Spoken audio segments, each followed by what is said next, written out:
What's up, boys?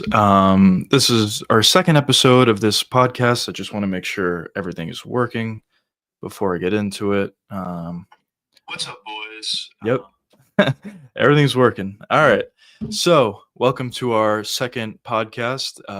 As I mentioned, every Friday we'll be live streaming on this channel at 4 p.m. So, looking forward to seeing some more of you guys as time does progress and as this channel gets a little bit bigger.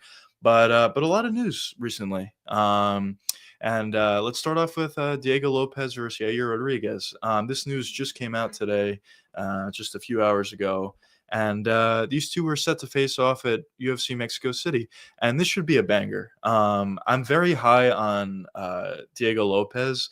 I think Yair had some flashes of greatness of what he could potentially be. But I think the lack of wrestling and really just the lack of wrestling, honestly. That's his biggest flaw. Maybe inside boxing, not tremendous at either. Obviously, a great kicker.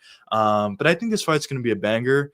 Although I do think Diego Lopez is going to win by finish, I think eventually he's going to be able to take the fight to the ground and submit Yair.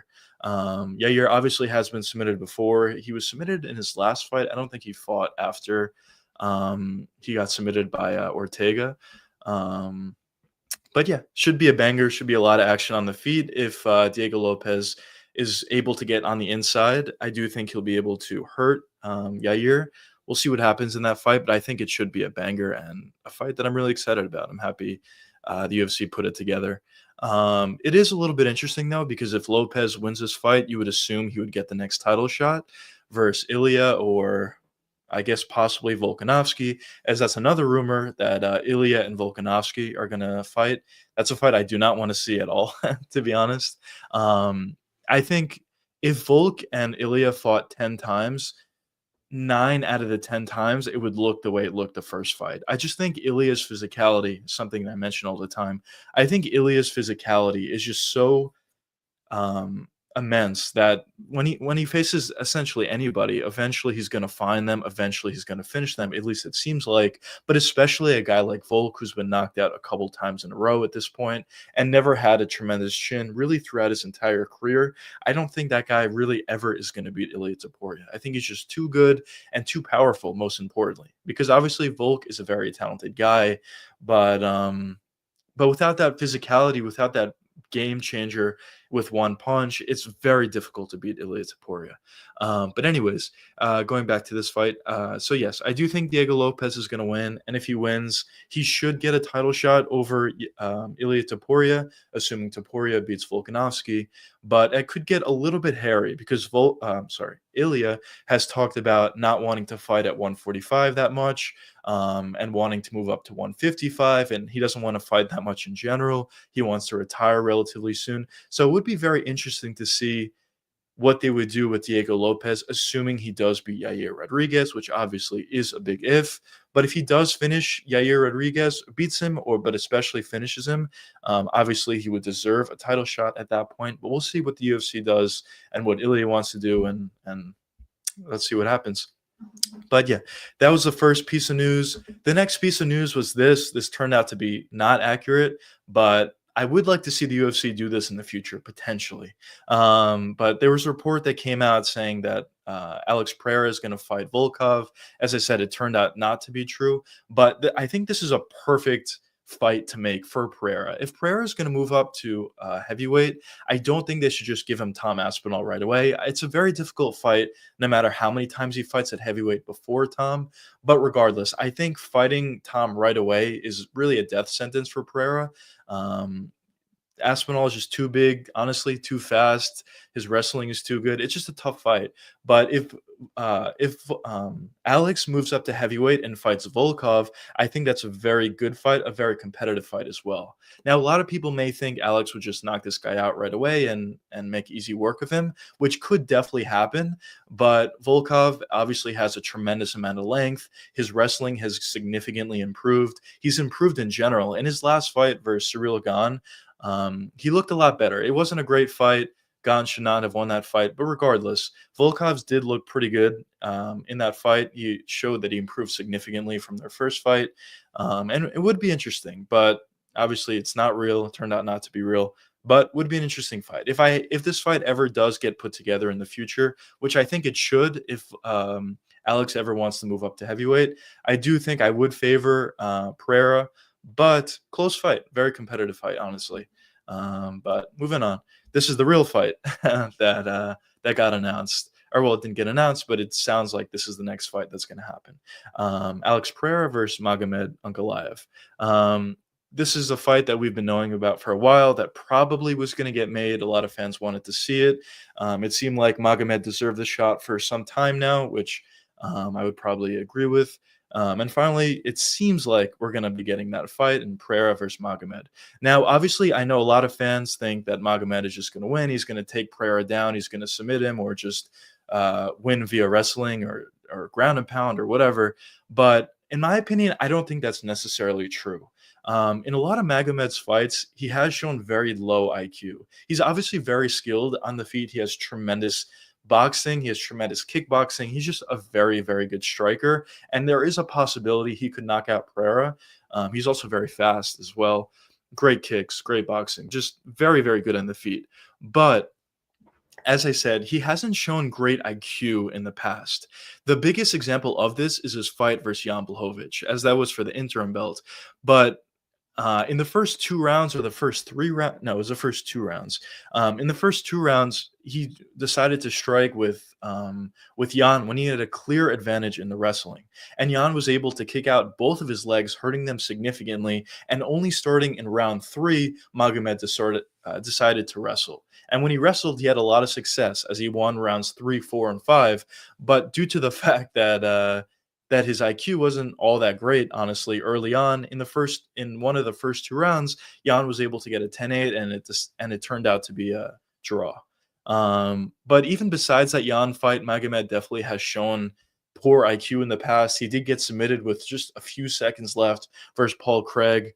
So I think the lack of IQ could definitely hurt Magomed in this fight. I think Alex has also shown a pretty good ability to survive. Obviously, he has been taken down. He has been put in some bad situations in the past. Against Jan Blachowicz, actually, he had his back for a decent amount of time. But it seems like whenever Alex does get taken down, he just survives. He stays very, very safe. He makes sure he doesn't get submitted.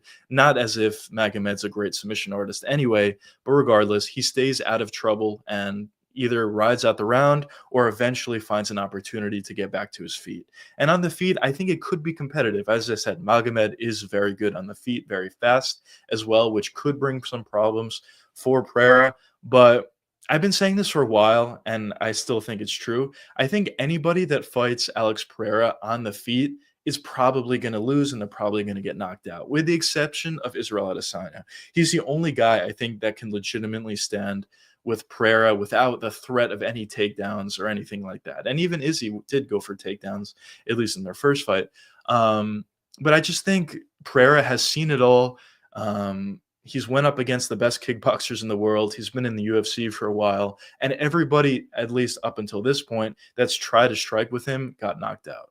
And I think that will be more of the same in this matchup against Magomed. If Magomed decides to stay on the feet, I think he will get knocked out eventually. Maybe he'll have some success similar to what Khalil was able to do, as Khalil was able to have some success early. But at the end of the day, I just think Pereira has seen it all, and he's too good on the feet, and I think eventually he'll find that TKO. Now, of course, if Magomed does decide to wrestle, that'll give him a much better chance to win this fight. But if I had to give my prediction on this fight, I think Alex is actually going to win. And if he does beat Magomed, it's very interesting, because who does he fight after that? There's really nobody left in the division. If Jamal Hill gets a finish over Yuri Prohaska, maybe you could possibly make that argument to say maybe we'll do Alex versus Jamal once again.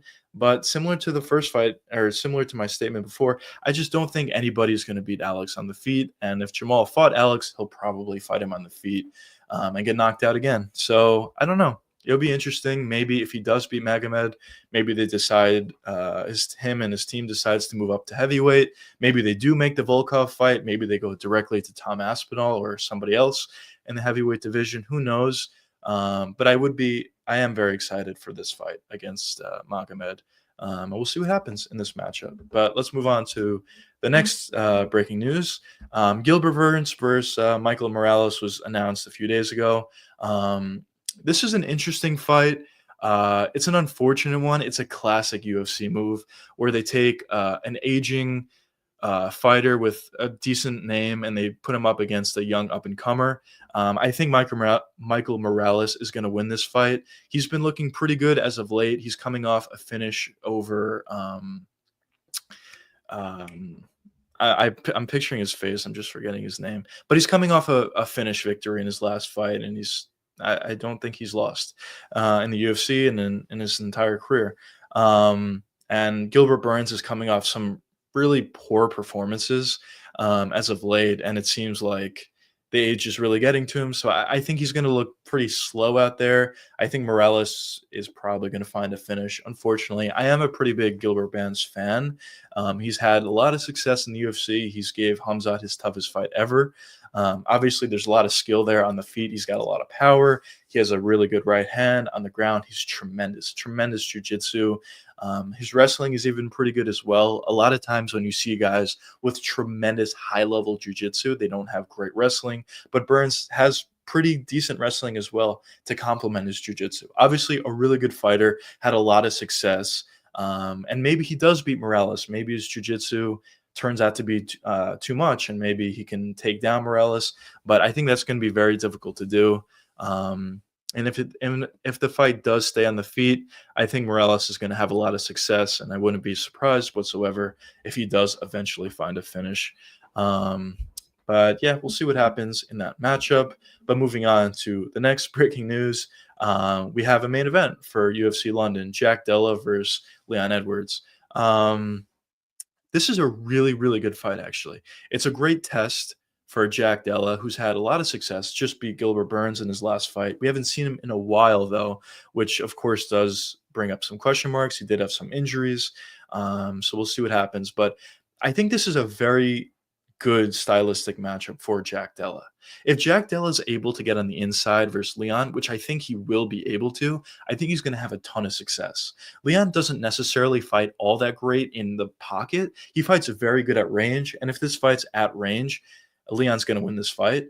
But if Jack's able to get inside on Leon, which I think he will, it's going to be a very good fight for for Jack Della. I think Jack Della could even finish Leon. I wouldn't be surprised. Jack's inside boxing is elite, probably one of the best inside boxers in the entire UFC. He obviously does have a decent amount of power as well, knocked out a bunch of guys. But the way this guy's able to put combinations together in the pocket is just very elite and very tremendous. And I think he'll be able to land pretty effectively on Leon. But a reason for why I think Jack Della is going to be able to find his way inside the pocket is based on the Bilal fight. Now, obviously, completely different styles, but one thing that Bilal did expose about Leon, which maybe we have seen in the past, but we especially saw it, in his fight against in Leon's last fight against oh my god. Bilal, that was terrible. But we especially saw it in that where Bilal would just throw a couple of punches and get in close, and when he would do that, Leon would just put his guard up and not really react all that much. So if Jack's able to throw a couple shots at range and make Leon put his guard up and then uses pretty decent footwork to get inside, then all of a sudden he's in the pocket. He could put combinations together and potentially find a finish from there. Now, obviously, this is kind of a binary fight. As I said, if it's at range, Leon's going to win. If it's in close, Jack Della's going to win. But also the takedown threat from Leon could possibly be another path to victory for Leon. Jack has been taken down a bunch in the UFC. One thing I will say is he does get back up really every single time when he's gotten taken down in his career.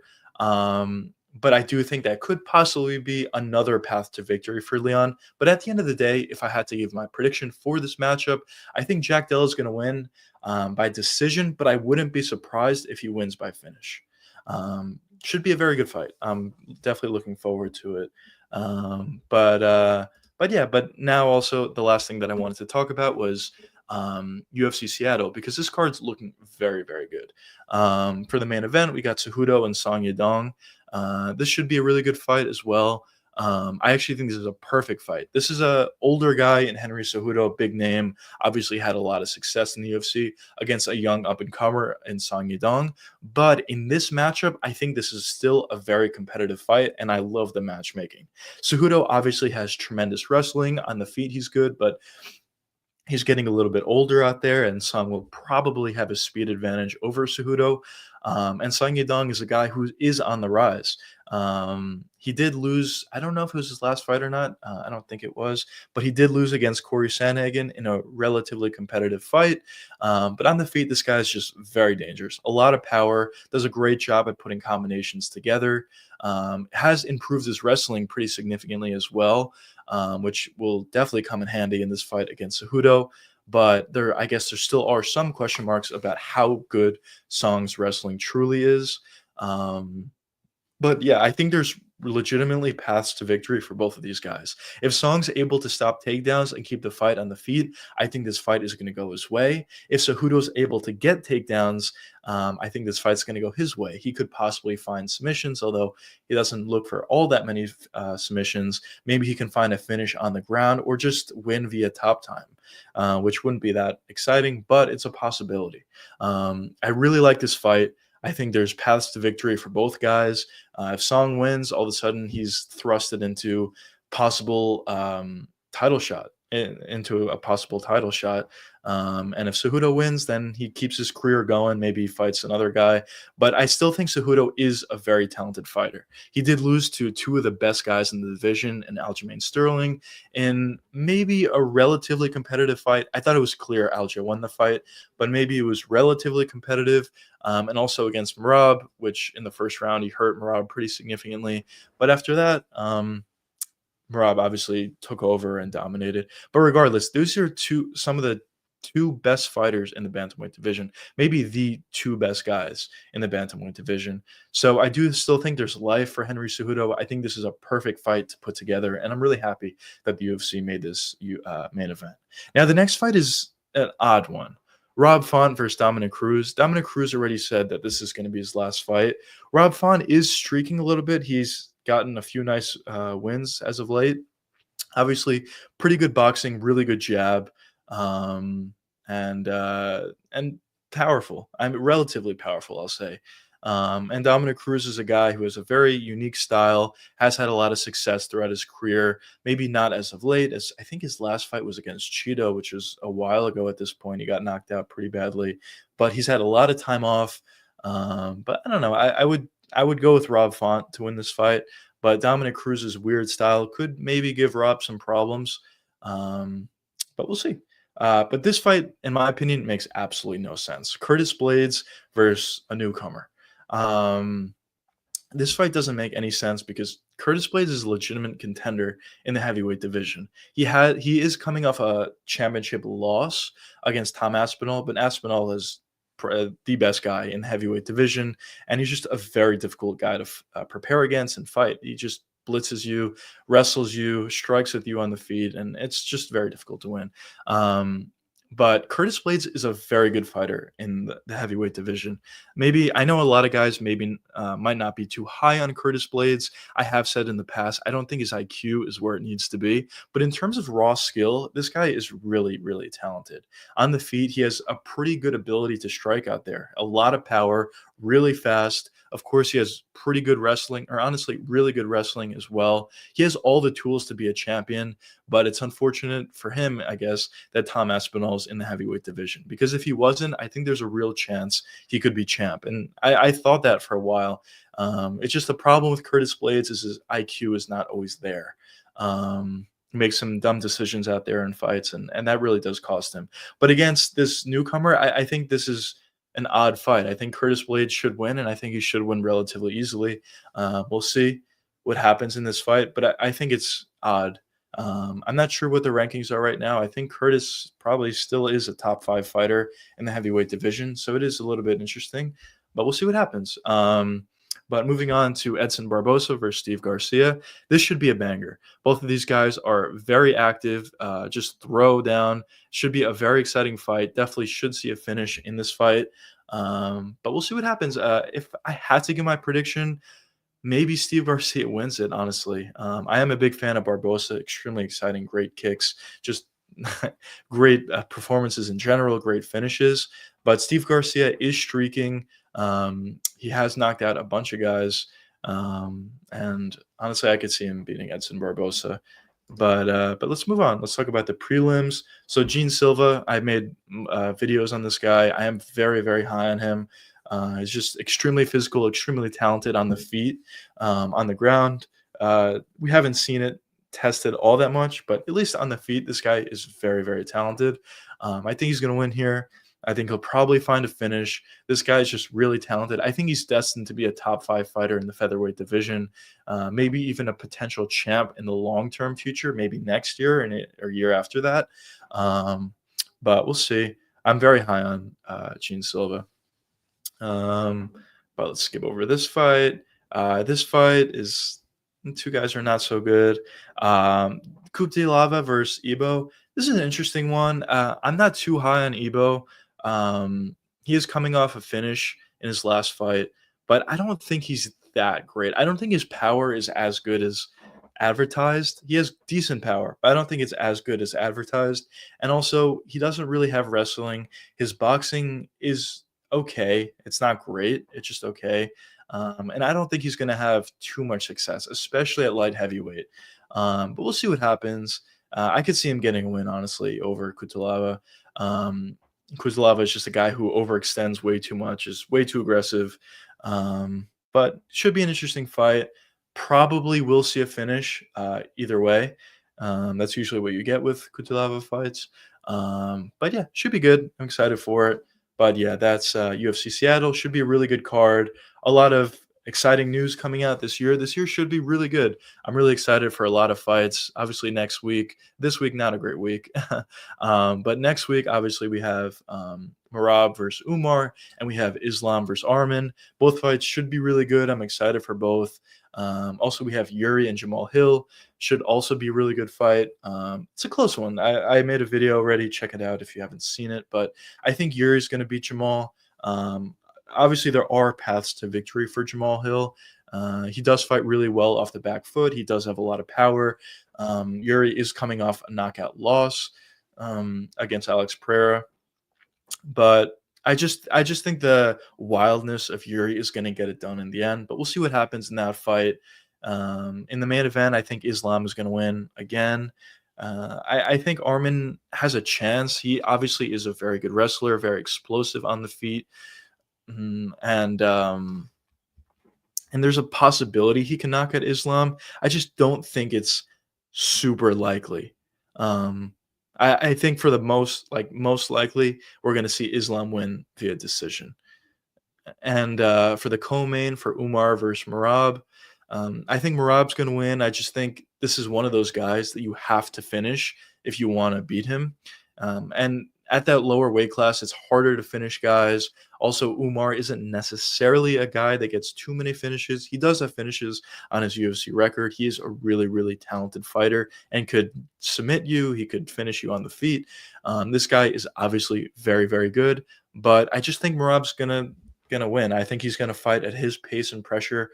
I think he's gonna make it very difficult on Umar, sorry. And I think we're gonna see a decision victory for Merab in the end. But yeah, obviously a lot of exciting fights coming up, a lot of exciting news. Just wanted to get on live stream quickly and talk about some of the breaking news that came out today and the last few days. I'm excited for next week. Definitely excited for next week's card. Should be a pretty good live stream next week, next Friday, right before the pay-per-view card. Our first pay-per-view in a long time. Our first card in a really long time. I know we do have the Durin card tomorrow, but it's really not a great fight card at all. So I'm definitely excited to get back into fights after a pretty long break, and should be good. But I appreciate everyone for joining the live stream. For all of you that were here, just remember that I'm going to be live streaming every Friday. at 4 p.m. Eastern, just to talk about some breaking news, talk about some upcoming fights, break down some fights, answer your guys' questions. If you have any questions, of course, leave it in the live chat. And yeah, I'm excited. Also, be sure to check out the video I just posted, Yuri Prohaska versus Jamal Hill, where I go into my breakdown on that fight. And yeah, and I'll be uploading every Tuesday long form content. So be on the lookout for that. Shorts as well. And I'm going to be a lot more active. Follow me on Twitter, MMA_juicy, where you can see it right here. And yeah, thanks guys for watching. I hope you guys enjoyed, and I'll see you next week. See you next Friday. Peace out, boys.